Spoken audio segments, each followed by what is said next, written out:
Welcome back, friends, to the shop. Today's video was requested by several of you. I wasn't going to do a video on it because when I first mentioned this product, some of you went online, researched the price, and had an absolute cow because you didn't understand what we're talking about. You didn't understand the nuance. Today I'm going to be explaining to you why I like and why the sugarcane dungarees are so cool and they're my favorite pant to wear. Now, if you don't know what a dungaree is the classic work pant that men would have worn in the 30s, 20s, 30s, 40s, even up into the 50s before things turned into jeans, right? This is what Marlon Brando would have worn. This is what your heroes from World War II would have worn. Your Nebraska farmer is the classic, well-made, super, super thick, super, super tough dungaree. The jeans that we have today, like your Levi's and your 501s, a lot of people think that design or that 501 is the same it was when they were a kid, but it's not. That style of pant, it remains, the 501 name remains, but the quality has completely diminished, and the cut and the size and the feel and the way that it ages and the way that it wears is completely different than back in the old days. These jeans here, the dungaree or the sugarcane dungarees, are made in Japan, and they're an exact copy. I mean, to the nth degree, even so far as the dye and the shuttles placing and the thread and the copper rivets and the leather and everything. It's as close as you could possibly adhere to the original dungarees of 1947.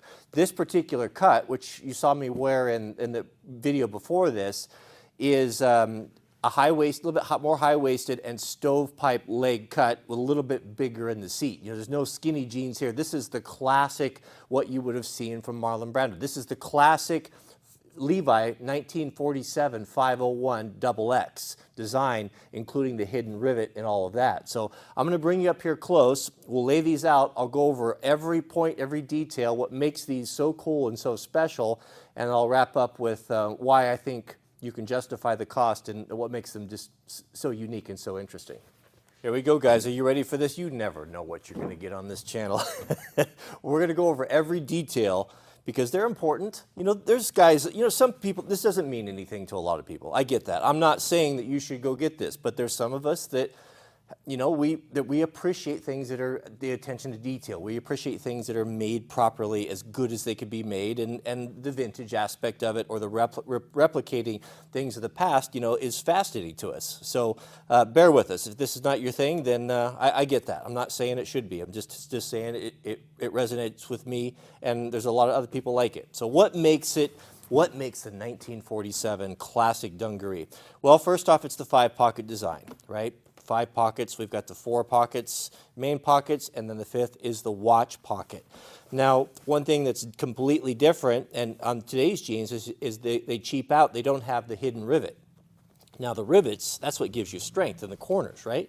So you have 100% copper rivets, just like back in the day, but this is a hidden rivet. It's just a little extra attention to detail. Why do you hide the rivet? Well, these scratch everything. These would scratch saddles back in the day. Cowboys didn't want them, or it would scratch furniture or just tear things up. And so that was a design aspect. And this pocket, actually this shape and design, is exactly the same as it was in the 1947 Levi, to the T, as well as the stitching colors and all that sort of thing. The next feature is a genuine leather patch. The jeans today don't have the genuine leather patch, and you can see right there maybe the 1947 and then your size there. This is the way it would have been back in the day. Now what they have today, it looks like leather, but it's not. So this is an exact copy of the original, less the Levi logo, because that's all trademarked, you know, so they can't do the classic Levi design, but the cut and the material is an exact copy. Another cool thing that they have done is they used the original looms from the 30s. They went to great expense when they were researching this and starting the company. The original Japanese company dates back to the 50s, but the sugarcane company of today, they have put the money into research, and they produced these on those looms. Why is that different?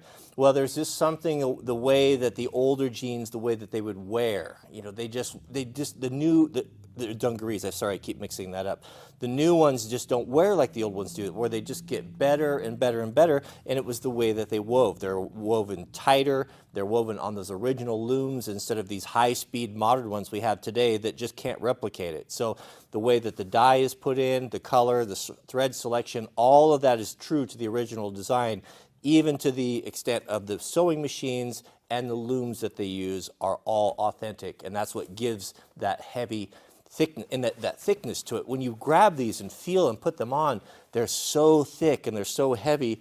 I think it's like almost a 14 ounce, 15 ounce fabric, which is almost twice the thickness of what you're used to getting from just modern jeans.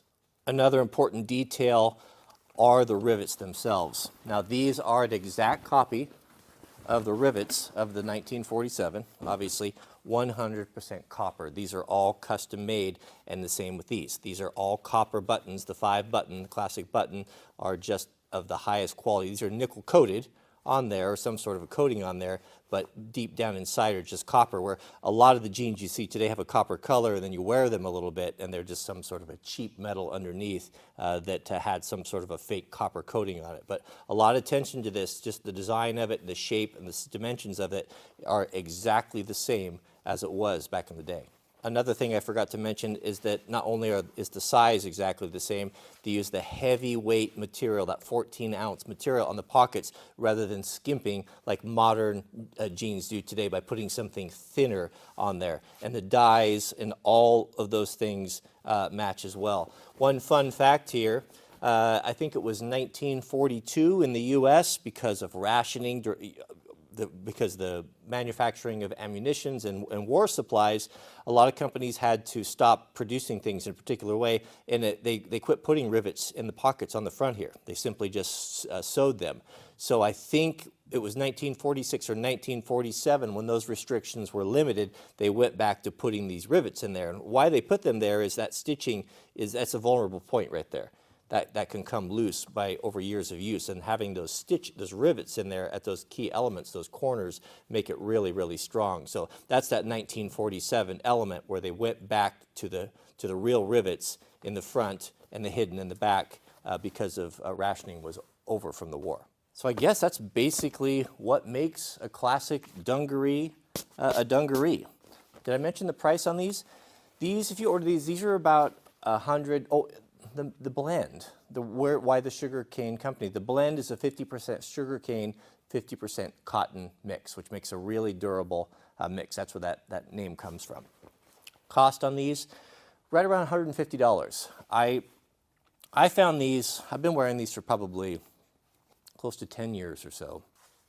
And how I found them, there was a guy in Portland who has a small shop that just specifically deals with really interesting, high quality Japanese and U.S. made vintage, not vintage, but reproduction clothing. And that was his hobby. He was a little bit younger than me, but I ended up sitting down and talking to him for about an hour because I love learning new things, and I like the old stuff, and whether that could be tools or jeans. I love quality, whether it be buying a set of Nicks or White's boots, that sort of thing. For some of us is just important. It's worth it to spend the money on for quality. And this is no different. Jeans are important. That's why, to a lot of us, I want to look good in them. I want to feel good in them. Every time I put these on, just the fit and the quality and the way that they age over the years, it just gives me the fizz. I just enjoy it. It's those little things in life that you have around you or you surround yourself with, whether it be a wool Filson vest, made in Seattle. These things are these quality things that we tend to buy. We have with us for a long time, and they I don't know what it is about it. I was talking to Mrs. W. Had a friend that came over last night. We were talking. She was showing me some pictures of her. She'd remodeled her house all by herself and had done such a nice job. And we got on the topic of how she enjoys cooking now, that she has a kitchen that she's not grossed out by or not ashamed of, and how that having a nice workspace or surrounding yourself with quality and nice tools and such, how that carries into your work. And the same thing for me too is I want to have a nice wood shop a place that inspires me, a place that I want to be in, and that excellence and that niceness and that neatness goes into my work as well. Same thing with video editing. If I have to video edit in a place that I don't like or I'm not comfortable with on a laptop, I'm not usually satisfied with the work. I need to be in a place that inspires me, that I enjoy being, that I'm comfortable in, that I feel, I don't know, that I just like it, you know, that I'm comfortable there. That goes into my work as well. And so some of us are just made that way. You know,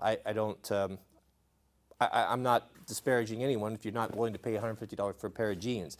But with that being said, those of you who do get it and do like that, you're going to have them with you probably the rest of your life, and you're going to enjoy them and wearing them. And I've never had a pair of pants that I get so many compliments on them.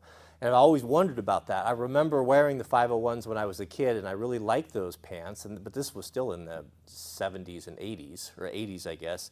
But I remember that fit, and I keep trying them on today. I'm like, I just don't, you know, I don't like the way they fit. You know, they're skinny, and I just thought, well, my body has changed, and I found out, no, they haven't been true to the pattern. And when I put these on, it was like coming home to what I've always looked for in pants. They just, the way, I felt it as soon as I put them on. Like, this is what a man's dungaree should feel like and look like, you know, not stupid globo homo, tight-legged, skinny pants, you know, emasculated pants. You know, this is what John Wayne wore in his movies. You know, this is what Gary Cooper, you know, would have wore in his old movies. So, you know, it's just, that's what it is. I think it's worth it. Buy a pair, try them on, see what you like it, you know. I know guys, I've worked with guys that spent that much a week on scratch-off tickets. So, you know, to each his own. It's kind of what speaks to you. This is not a product endorsement. I have zero affiliation with anyone. It's just, I like to share things that I like, that just give me the fizz and that I really enjoy, and this was requested. And I thought, how hard could that be? We'll talk about that a little bit. So that's it. That's the Sugar Cane 5 Rivet Dungaree. Thanks for watching. We'll see you guys on the